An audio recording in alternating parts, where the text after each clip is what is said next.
Nu, sveiki, es jau nemaksāju naudu, es jau tieku uz bezmaksas atliekām, lai papētītu, kas palicis no skulptūrām, kūstot siltajā laikā, kad grādi ir jau laukā 6 un tūlīt sola brīvdienās līdz pat 13 grādiem.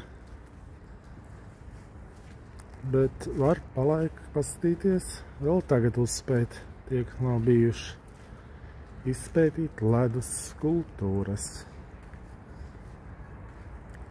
Ļoti lielas un skaistas, vēl ir apgaismots. Lēc kādu laiku kūst un lēnām. Redziet, pili. Bet turās marsietis vēl. Galva paliek izteiktāk kā marsietim. Vāverīte. Un pilns citām skulptūrām.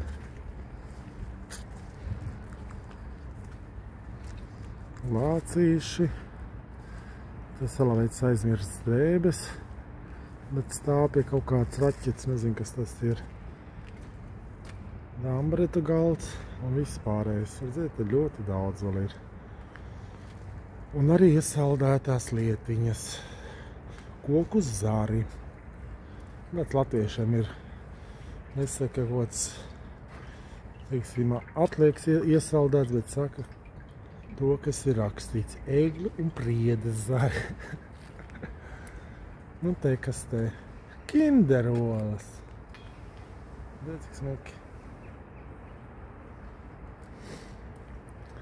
Šeit, lai mazāk būtu vārnas ciematā un pilsētā, tiek iesaldēts, lai viņi redz, nodod informāciju, tiksiet sasaldēti, kā ledus laikmetā. Te omas opju cepurītes. Šits ir zvaigznes, bet to grūti redzēt, bet tās mazās lampiņas iekšā. Viņš tā kā parāda debesis, kā spīd zvaigznoši.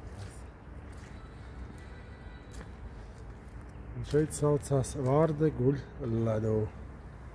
Iesalusi. Ir kas, ko grūti ieraudzīt, ir ko labi ieraudzīt.